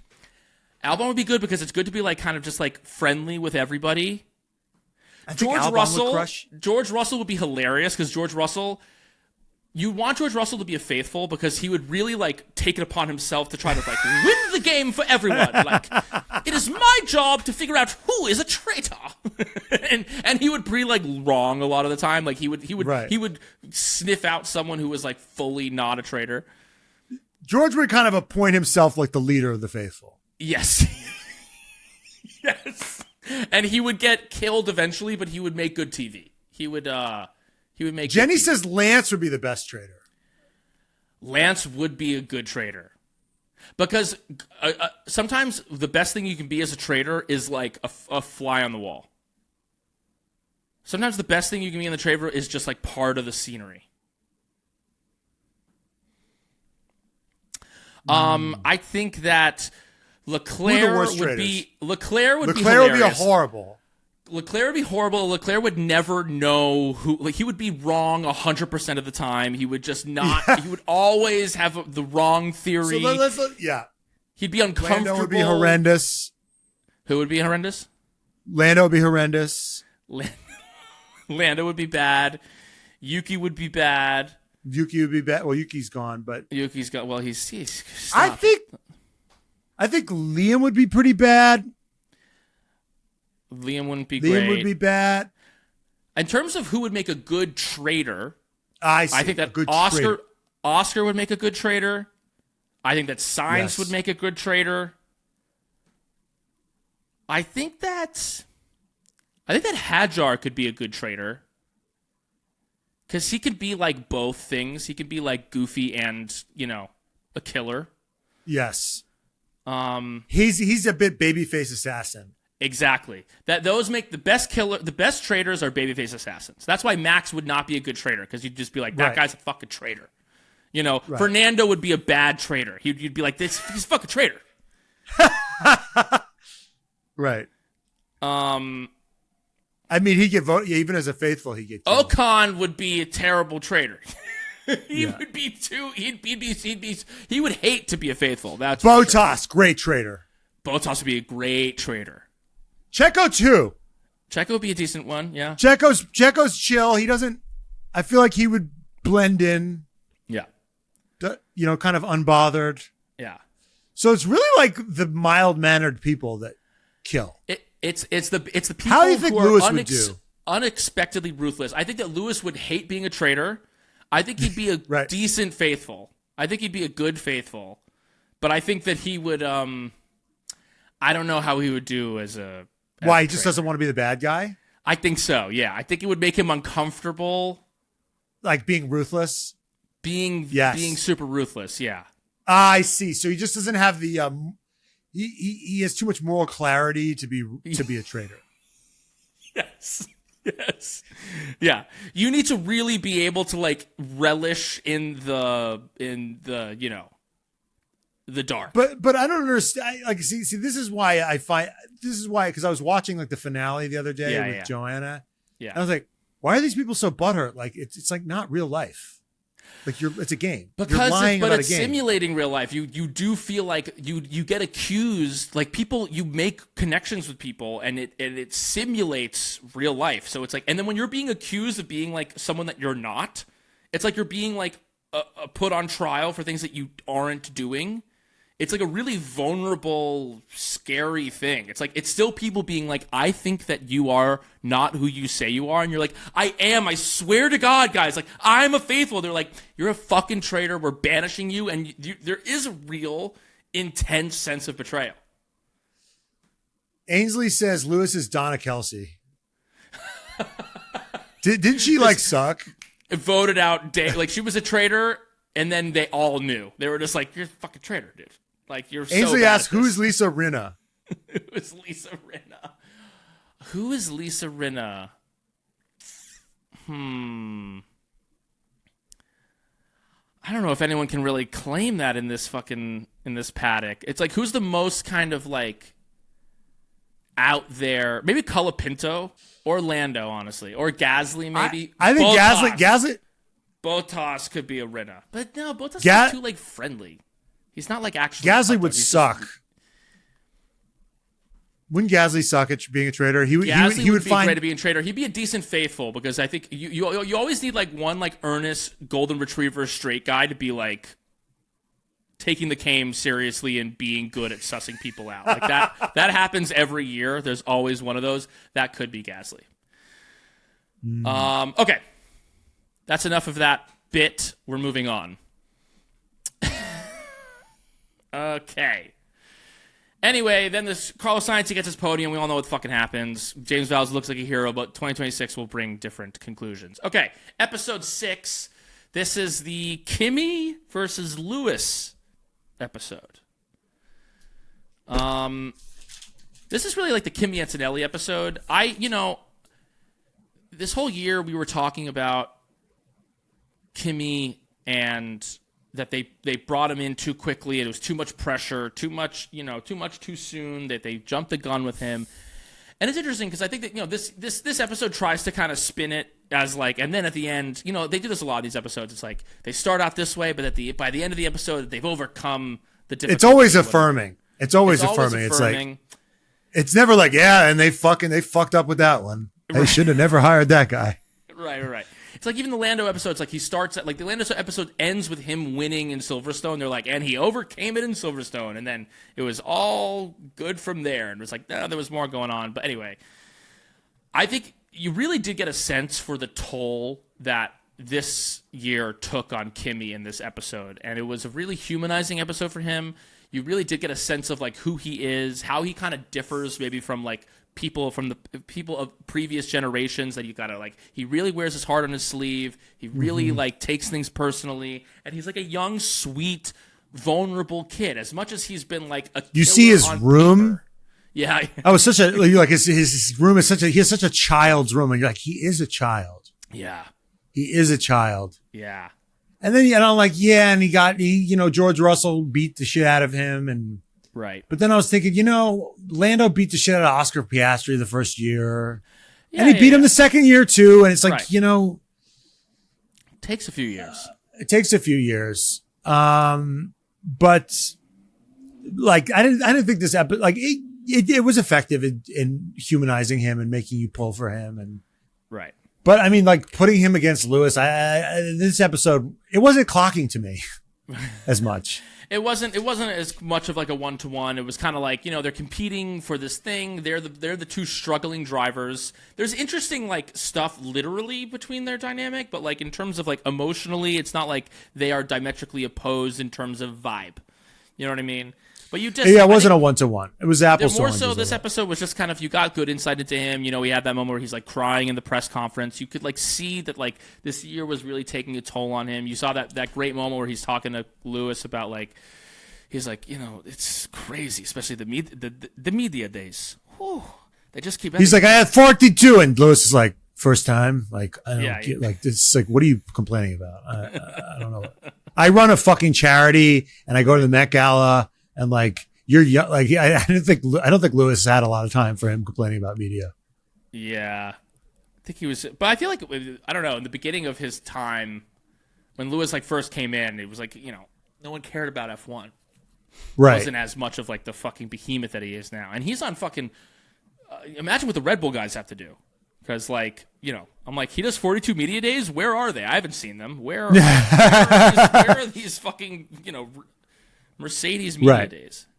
But I don't know. This episode was a little bit of a dud. There was that great moment where they're in Spa. This is not even to do with Kimmy or them, but Gabby's asking Max. They're like talking about like it's raining in Spa, and Max is like, he goes like, do you take a Rouge flat out? And he goes, oh yeah, definitely.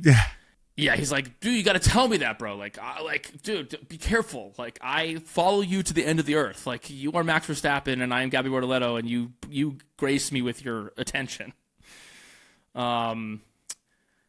I don't know. This episode was kind of dud. I don't really have much to say about it. Red flag was this episode. I really liked this episode. Hottest moment was Toto and Susie together. It was Toto and Susie together, but it was also hilarious. They get in this old ass nice car and it doesn't start. Yeah, I love that. That was awesome. Yes. I was like, yes, that rocks. And Susie was the one that had to be like, this is how you deal with a car that's broken, because I'm an actual race car driver. And he's like, now? Yeah. He's like, no, it's got to go faster than that. I should just be driving this car. But, the patriarchy, I'll just sit here. Right.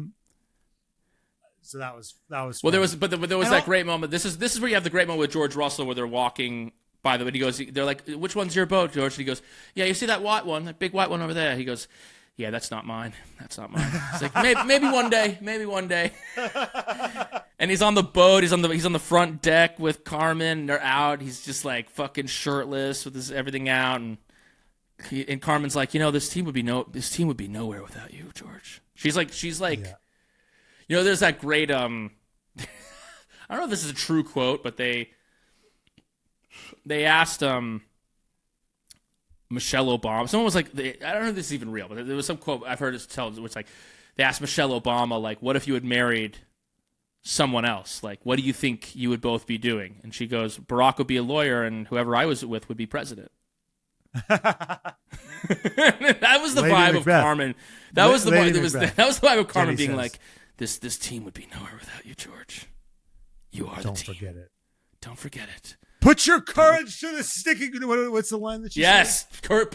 Screw your courage point to the sticking place, and you'll not fail. That's Carmen right there. Yes. And this was probably during his contract, because he was fucking. He was at war over his contract. So they fucking wouldn't pay him. They wouldn't give him the deal. And I really don't think I don't even think he got a real great deal. It's like incentive. No. He's got to blow Kimmy out of the water to ensure. Yeah, they didn't really cover that. I wish they maybe would have. This episode was kind of a dud. You know what? Fuck this episode. Let's move on. Wait, hold on. Radio. Lewis. Yeah. Lewis, don't talk to me when I'm in freaking battle, man. That's what I say to Jenny when she interrupts me on the pod. Yeah. Don't talk to me when I'm in freaking battle, man. I'm in fucking battle, man. Don't talk to me like that, man. Come on. Love that. Oh wait, there was also when he was in Mission 44. And that was amazing. This young lady, she asked Lewis like, this question like, what advice would you give to young you? Yeah. Like, damn, that's a great question. Fuck. It's like, probably self-belief, always believe in yourself. And then cut to him just being like, I'm a piece of shit. I suck. I'm dog water, dude. I can't drive for shit. I was like, this is amazing. Yeah. All right, let's get to episode 7. This is the Vegas episode. Wait, hold on. Hottest moment was when they were like, Max is coming from the back. I was like, I forgot that he fucking did that. Yeah. That was amazing.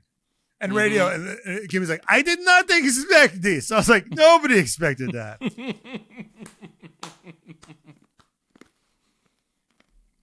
Yeah. Max Verstappen expected it, dude. Yeah. Okay. Episode 7, What Happens in Vegas, baby. All right. Right away, red flag, we got Zach in the helo. Highway to the danger zone.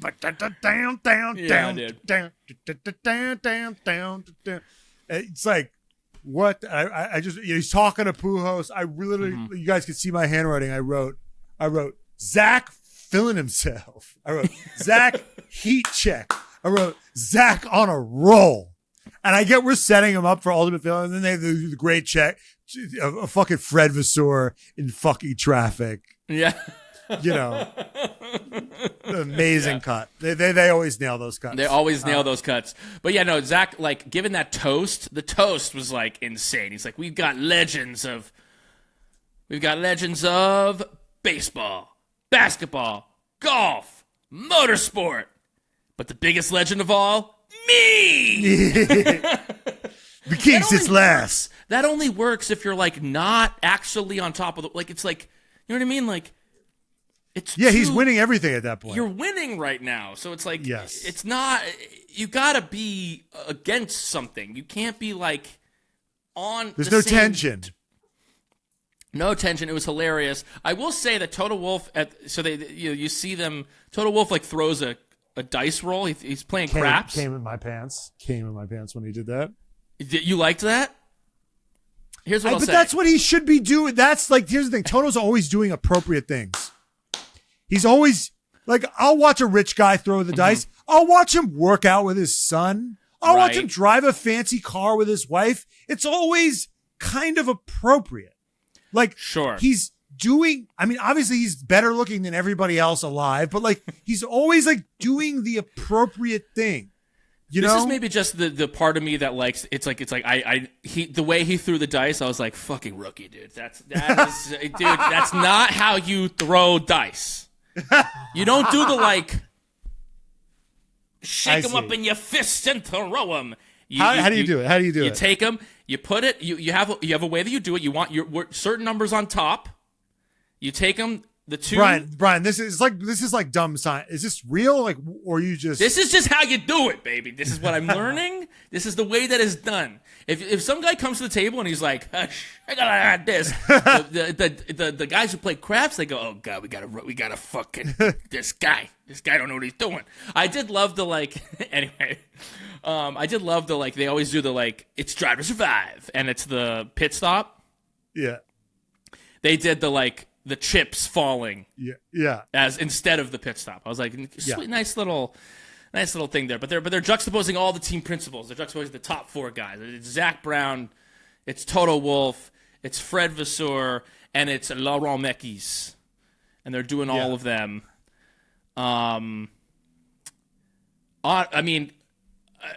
Radio of the day. Obviously, George Russell talking about the pleasure kit.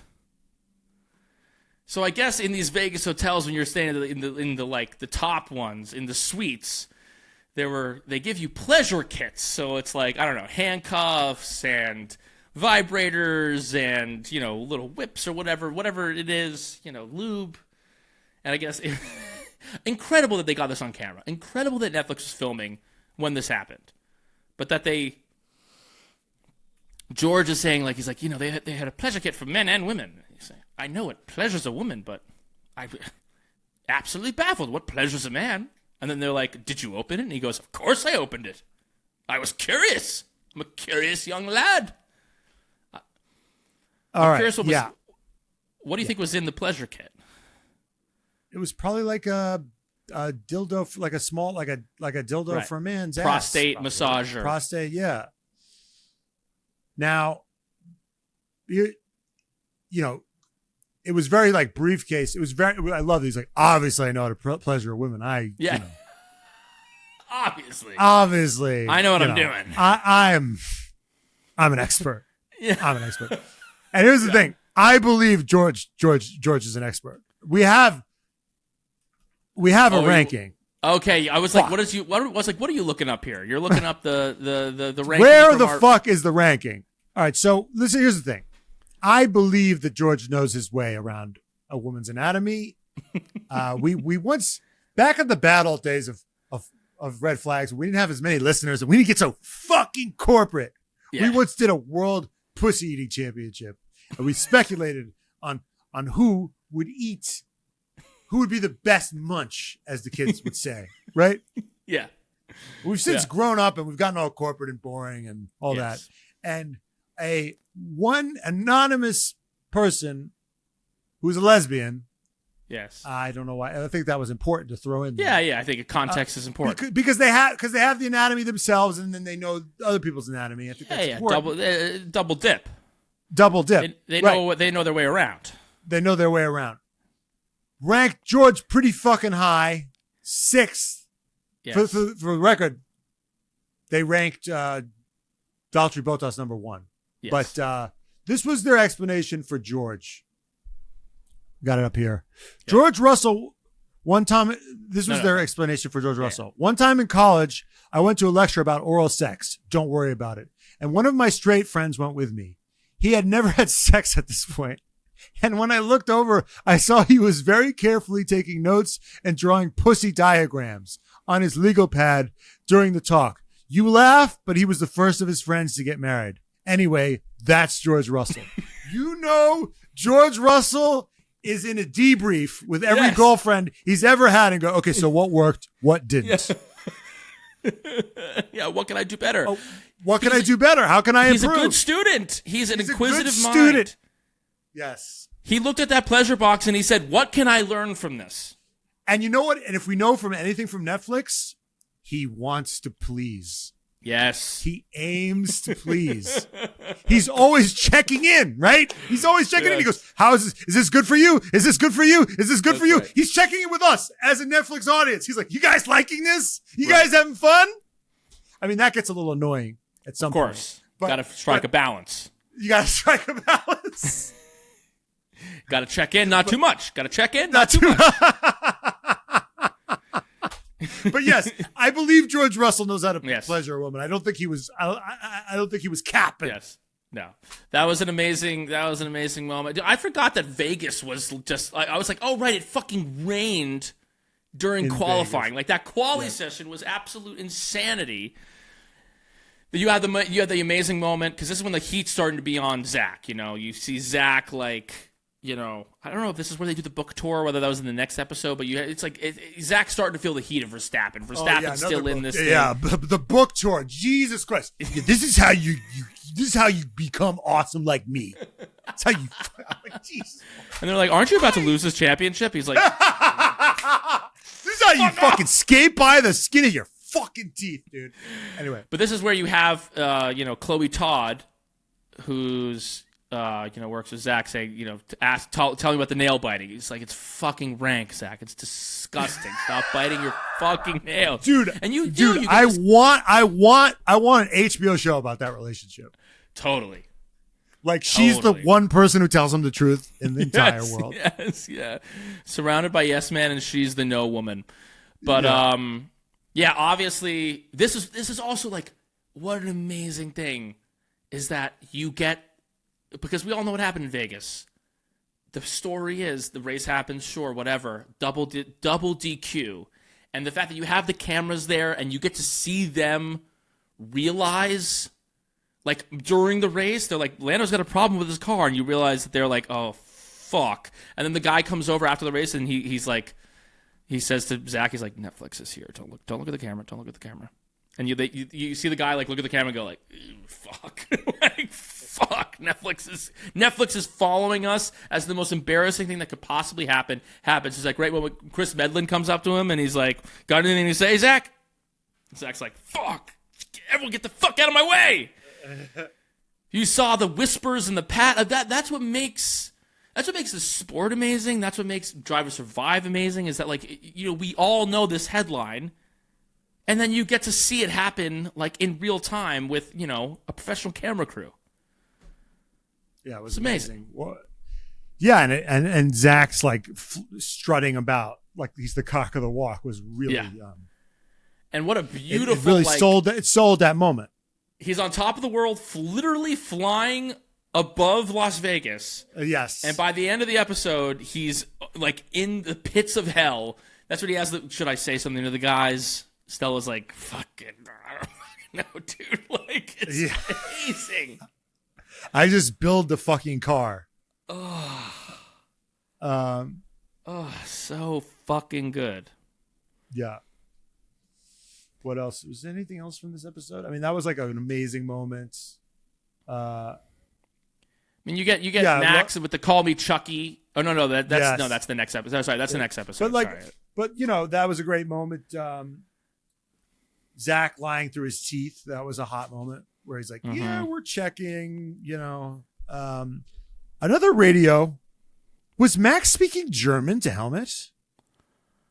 Oh, I don't know. He was speaking to Helmet in a foreign language. And I was like, I guess Max speaks fucking German. That was really interesting. Yeah. So that was a radio. All right. You want to go to episode? You want to do the finale? Let's go to the final episode, baby. Final episode. Red flag immediately. Yeah. Red flag. Immediately. Yeah. More Zak Brown. Book tour. Shouldn't you be in Qatar? He says. He's like, oh yeah, I should be there. I'm like, yeah, because that fucking race went amazing. I was like, oh right, he's about to fuck that up too. He's about to literally squat and take a giant dump on Oscar Piastri's championship. Like they don't even. And Lando both of their championships. No, but that made Lando's championship harder than it should have been. But it made Oscar. It made Oscar like he couldn't win at that point. Right. Like he was out. Like Oscar was really pissed at the end of Qatar because he knew. Well, like, he was happy. Oscar was happy after Vegas. Because why was he happy after? Because Lando finished ahead of him in that race, so it was actually net good for Oscar. Right. There was this picture of Oscar. There was this picture of Oscar leaving the headquarters, and he's smiling after Vegas because he's like, "Actually, this is fucking good for me." Because Lando got second. I think Oscar got fourth or fifth in that race. So ultimately, like in his quest to beat Lando, because Max was like, Max and he were in the same boat. No, Vegas fucked Lando more than Oscar, and then Qatar fucked Oscar more than it fucked Lando. Yes. But here's the thing: we can get into it. So we don't have to relitigate it. But the reason they didn't, they fucked Oscars because they really didn't want to fuck Lando. Yes. But because they were playing God. Yes. But yeah. No, there was this great. I think. There was this great moment with Lando where he said, I don't think we expected everyone to box. I think it was Lando. I can't remember if that was Lando or Estelle. They were just like, you saw them on the pit wall. You saw the cameras on them on the pit wall. They're like, everyone's coming in. Oh my God, everyone's coming in. And then everybody else was like, and they cut everyone else going, holy shit, they're so fucking stupid. Yeah. It felt like you were in middle school. It's like, oh my God. They didn't pit either of them. What idiots! It's like the Legally Blonde, where it's like they're the one person that wore the fucking dumb outfit. Yeah, it was so amazing. Right. What's interesting, you know what? I don't want to relitigate it, but thinking back to it, given what we know now, and it's easy hindsight 2020, they could have pit Oscar and left Lando out, and he would have maybe even done better than he did in the race, or he would have been in the exact same thing. You think? Lando didn't pit. Either way, Lando didn't pit. Like, in both those scenarios, Lando doesn't pit. Oscar would have just maybe won the race. Right. And Lando would have gotten third or fourth. Because I think Lando got fourth in that race. And he would have had track position at the beginning. So maybe he would have been leading the race on the old tires. And I think Oscar finished second or third in that race. 2025. And then that would have opened up a whole other can of worms if they'd done that, though. Right, which they didn't want to do. Yeah, Oscar finished second in that race. Lando finished fourth. So maybe in this scenario, Oscar wins, Max gets second, and Lando gets third because he would have, if Oscar got second in that race. Right, and then what's the interesting question then is what is the point spread if, let's say, Oscar finishes first, Max finishes second, Lando finishes third? That's a 10-point swing. So, but now, standing. So okay, how much did Lando beat Oscar by? He beat him by 13 points. So right, but now it's going to Abu Dhabi. It's a different situation. Now going into Abu Dhabi, it's really it's like now it's tight. Yes, and Lando, his drive from that drive that he's doing from wherever to finish wherever he finished third. Yeah, that is a much more panicked drive. Yeah. And where did Oscar finish? Oscar finished second. In what race? In Qatar? In Abu Dhabi.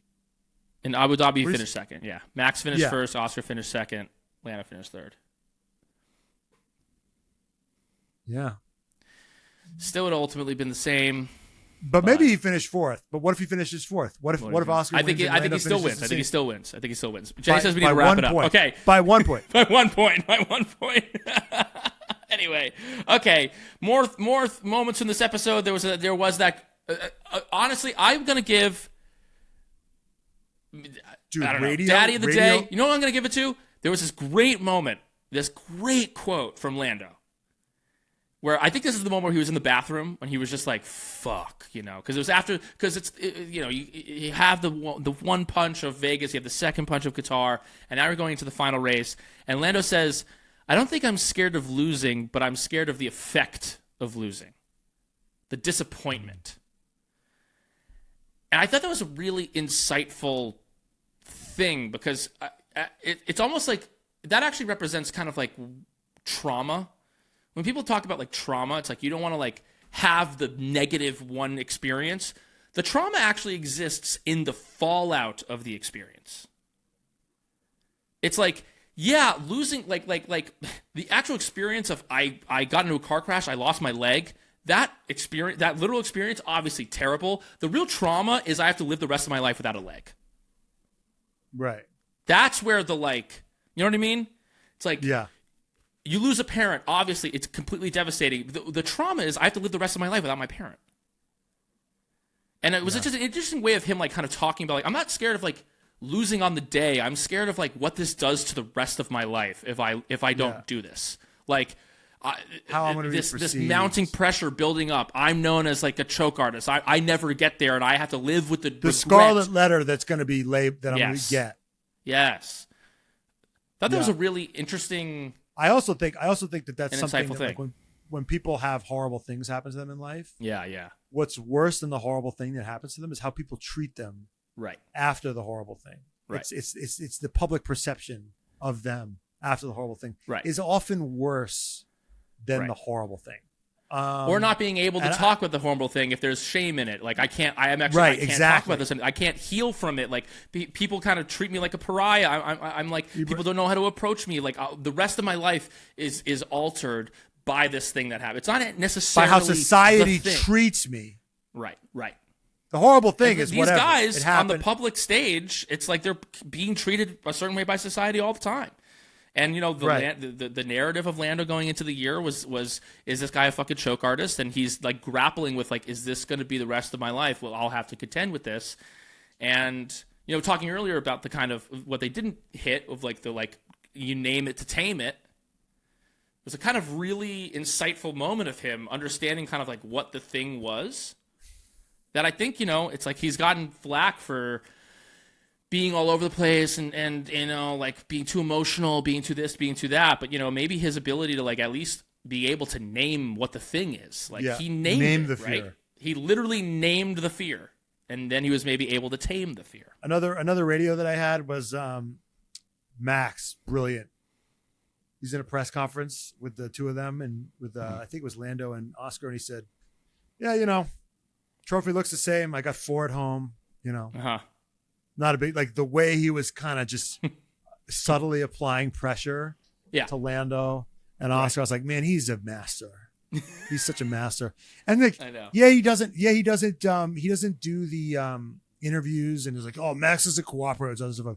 It's like, I think I've said this before. He's like the shark in Jaws. Yeah. He almost looms larger because he doesn't participate. He's a horror movie villain. You don't want to see the beast. It's more dangerous in your mind. Right.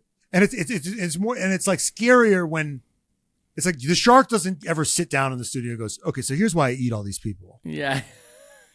Right. Well, there was that guy who sits down with him and he's like, so Max, do you like think of like what to say in these press conferences? Like, do you relish in it? Like, ha ha ha. And Max is like, I don't know. It's fun. I just have fun with it. It's not here having fun. Just having fun. Yeah. Yeah. They become less terrifying. Like if you actually like, peel the curtain back. Yeah. And he kind of knows that. You don't want to peel that onion. Yeah. No, he, and then, there was that great moment where Toto asks Zak before the race. He's like, how you feeling? He goes, are you shitting your pants? And Zak's like, yes. Oh, my God, I'm freaking out. Like, more of that, please, Zak Brown. Radio, when Zak was basically stimming, he was going, rinse and repeat. Rinse and repeat. He just kept saying that. Like, we just got to just rinse and repeat. Right. And then hottest moment, red flag of this episode was, I wrote, not your ex-girlfriend standing next to your mom, like in the defining moment of your life. Yeah. That sucks. I know, dude. I was like, can we AI her out of this? It's tough. Can we do the George Lucas Star Wars? Yeah. You know, when he gets rid of, or you know, when they get rid of the walkie-talkie, they replace the guns with the walkie-talkies in it's been tough. Yeah, that was tough. But I remember it was my sister's wedding, and I was dating someone who like wasn't sure if I was going to be with forever, and there was like a family photo, and there was like kind of like and I was like, take one. You know, we're not doing all of them with the girlfriend. You know what I mean? Right. You always put those people on the edge. Yeah. You know, it's like when it's your girlfriend. You know, it's not, I'm not married. We're not married. You're like, there is a world where this thing doesn't. And so I'm gonna have every picture from my sister's wedding with this person who's not in my life for forever. You know what I mean? Sometimes you gotta do what you gotta do. Yeah, but who looks at those photos all the time? Not you.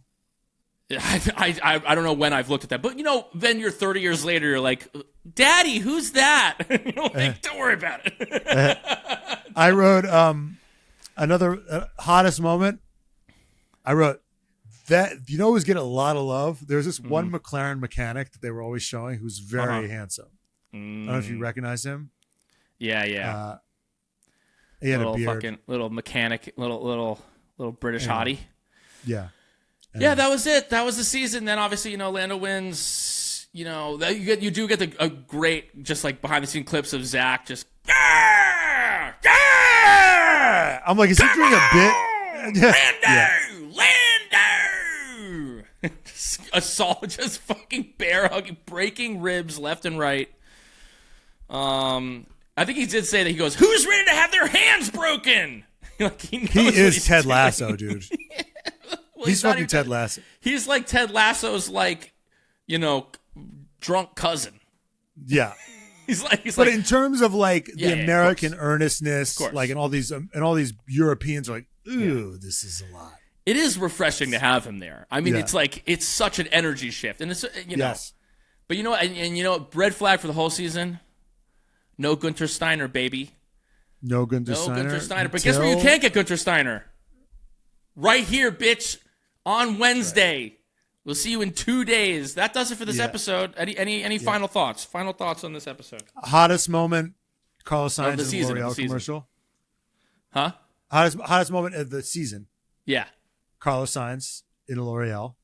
Uh-huh. Mm-hmm. Daddy was George Russell. Mm-hmm. Karen is all the fucking people that hate on DTS. Yeah, yeah. And probably radio was probably George talking about, cum and. When did he say the cum comment? I kind of missed that. Well, I think he was on the boat. Okay. And he was trying different skincare regimens. And he's like, this one kind of smells like semen. What's that moment in Succession where he gets where Tom goes to the party, gets the blowjob, and gets it like spit back into his mouth, and he's like, "Isn't that awesome?" he's like so hot. It's so hot. It's a closed. He's like closed system. It's a closed loop. Okay, for me, hottest moment is the text exchange between Christian and Toto.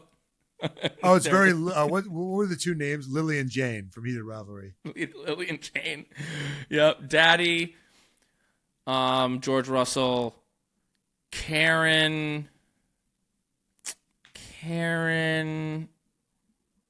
I would say fucking James Valls. And best quote. My favorite quote of the whole thing is George on the tube going, "Yeah, super efficient. That's how we roll." Just like to no one. Or Flavio. I mean, the thing that made me shit my pants was or Flavio being like, "You are the problem." Yes. I don't give a shit. Yeah, that was unreal. That was like unreal the actual quotes. only moment of real fucking drama that I didn't know about. Yeah. And if you're a GTS hater, fuck off. It's amazing. We're lucky to have it. I hope it continues forever. That does it for us, Vankas. Hey, next, we got Vank Hours coming on Wednesday, and the next time we're going to see you on Monday is going to be fucking first for Australia. Fuck. Hell yeah.